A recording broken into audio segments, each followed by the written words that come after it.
everybody, Ryan here, coming at you with a new series that I'm going to be doing, and it's going to be a director series, and each season is going to be me talking about the filmography of a director, and I'm going to be reviewing each of their films. So it's mainly going to be directors that I personally love, because then I'll have more to say about the films. So I just decided to choose one of my favorite directors first, and that is Stanley Kubrick. This first episode I'm going to be kind of talking about multiple early Kubrick films, and the next episode and so on is going to be dedicated to one film each. But these early films are ones that I could really kind of cover in one video, because I haven't seen them a bunch, and or some of them I haven't seen a lot of, and the other ones that I'm going to talk about in this video, it isn't enough to talk about in one video. So I figured I'd go ahead and cover all these early Kubrick films first, and then each of the episode after this is going to be about each of his other films.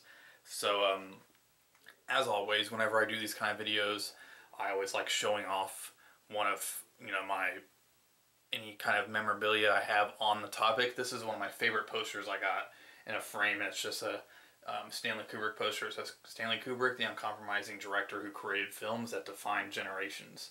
And it has a bunch of his movie posters right here, except for Eyes Wide Shut. That one's not on here, but that's okay.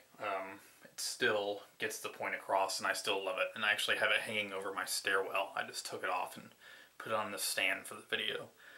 So first, let's go ahead and talk about some of his documentary shorts that he made when he first came into the business. In '51, he did two documentaries. One's called Flying Padre, and the other one is Day of the Fight. Flying Padre is basically it's 2 days in the life of a priest whose New Mexico parish is so large he could only spread goodness and light among his flock with the aid of planes. And so it's that's what it's about. I've never seen it, but that's his first documentary short. And the second one is Day of the Fight, and this one is about basically it's based on his pictorial that he did for Look magazine about a prize fight. And I've actually seen part of this in segments like online, so it's really cool, because you kind of see how he has his he had like a really photogenic eye from day one, and it's pretty cool to see that at such an early part of his career. And those came out in '51. In 1953, he came out with The Seafarers, which was a documentary short as well, and it was his first color film, and it just talks about the benefits of membership to the Seafarers Union. And so it was only like 30 minutes long, so it was just a documentary short. And I have seen that one too, and it's definitely geared towards people with that interest, but it's not really the best. And also in 1953, he made Fear and Desire, one that I saw recently because Kino International released it on Blu-ray and on DVD, and I had a chance to rent it and see it. And this was one that I kind of avoided for a while because Kubrick, disowned it pretty much. He hated it. He thought it was terrible, so he just never really considered it. And so I always avoided it. But then I finally went back and saw it just to see, and it definitely is a flawed film. But it basically is just 4 soldiers trapped behind enemy lines must confront their fear and desires. And I don't really remember a bunch about it, but I do remember that, he started having his usual, camera work and stuff in this film. And I don't really have a bunch to say about these films because, like I said, I haven't seen a lot of these. And I only saw Fear and Desire once, and I avoided it for so long. So I could just go ahead and move on to the next one. The next one that I'm going to talk about is his debut film. That, why it is widely considered his debut film. He considered it his debut film. And it is The Killer's Kiss. And you can actually get The Killer's Kiss on Blu-ray with The Killing, which was his next film, on the Criterion. I used to have The Killer's Kiss on DVD, but then when I got this Criterion, I traded in the other one. So Killer's Kiss came out in 1955, and basically it's really short. I mean, it's roughly only about an hour and 10 minutes long. It's kind of a thriller, crime, film noir type film. And, you know, basically you have this guy who's waiting at a train station. The movie starts out with him waiting at a train station, and he's waiting for his girl. Meanwhile, you get to see flashbacks of what led up to him being at the train station now. And it's basically the story that he sees this girl that lives near him. He falls in love with her and helps rescue her out of her lifestyle that she's with this mobster and stuff. And it's a really cool film. For a debut film, it is really awesome. The camera work is amazing. You get some of those early Kubrick tracking shots that he became widely known for, just going through walls. The way he lights up a room, it's almost like he films these movies and he thought about filming the movie in 3D or something like that. He used like natural light, and so you have a light here, and it's perfect balance. And it's just a really fun movie to start out with, and I highly recommend you check it out. And like I said, you could actually get that film on the Criterion release of his next film, which I'm going to talk about, which is 1956's The Killing. This film stars Sterling Hayden and a bunch of other people, and it was written and directed by Stanley Kubrick. And this is one of a few productions he did with James B. Harris. And, you know, it was written by Stanley Kubrick, and there's some additional dialogue by Jim Thompson. But this film is really cool because basically it's a heist film.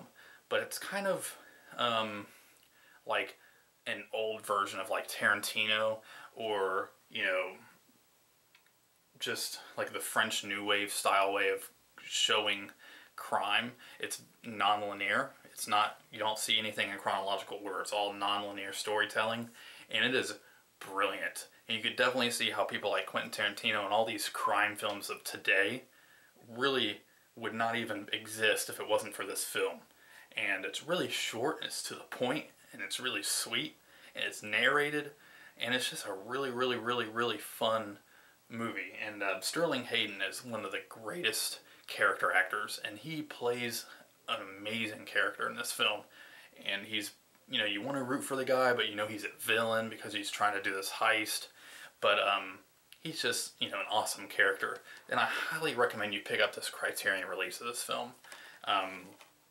It's just brilliant. And all the performances in this film is great. And it's just really cool to see a movie that's that old really be that innovative in terms of how to tell the story. Like, a lot of people don't, they think, I mean, I love Pulp Fiction, but people think Pulp Fiction was really the start of nonlinear storytelling in regards to crime films. That's not the case at all. This film came out like 50 years early, 40 or 50 years earlier, and it was already doing that.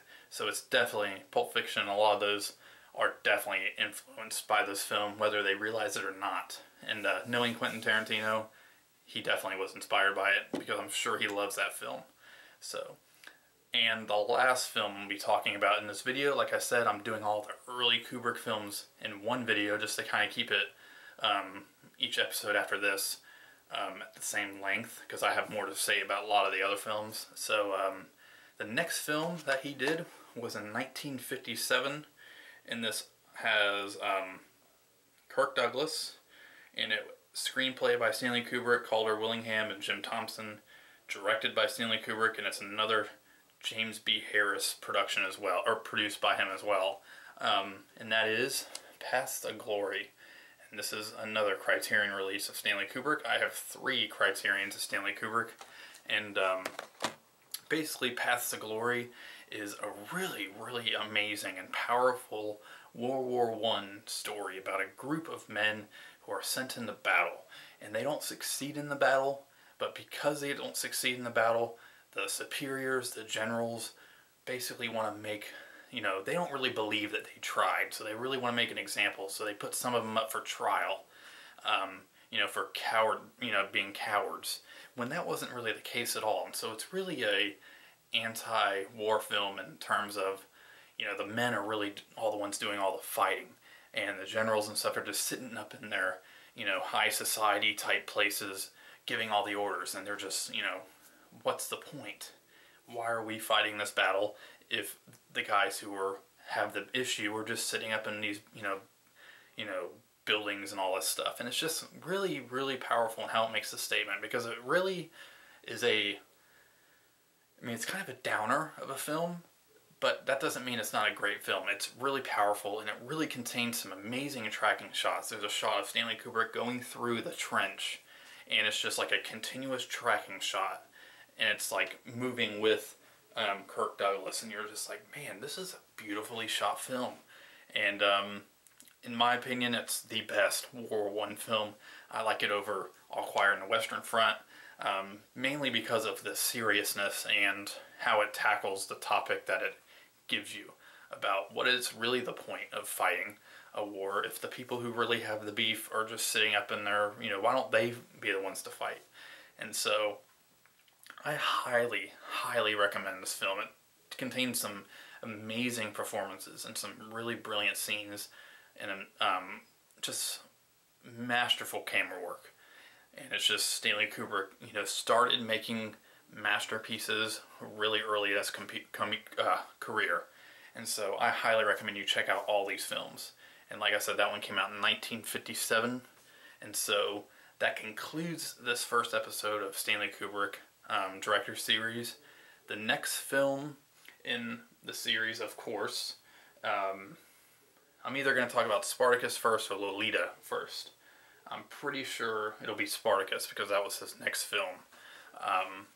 So that'll be the next episode. And so until next time, I hope you guys enjoyed this video, and be sure to check out my other videos as well. And really quick, I want to give a shout out to Out of Print Clothing. I'm actually wearing one of their shirts that I bought. They make these shirts of classic literature, and they're very high quality made shirts. You can go on their website and buy a shirt from them, give them some support. Old Man and the Sea is one of my all-time favorite, novels. Basically, it's, a short novel, but I just love it. So I saw this shirt, ordered it from a local, mom and pop type bookstore to support them.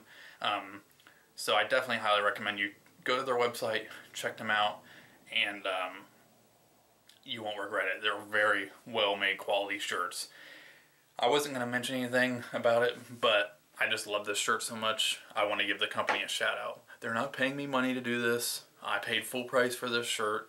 I'm just wanting to help support them. So definitely go check them out. And even if you don't want to buy something, send the link to somebody else. So until next time, guys, I'll see you in the next video.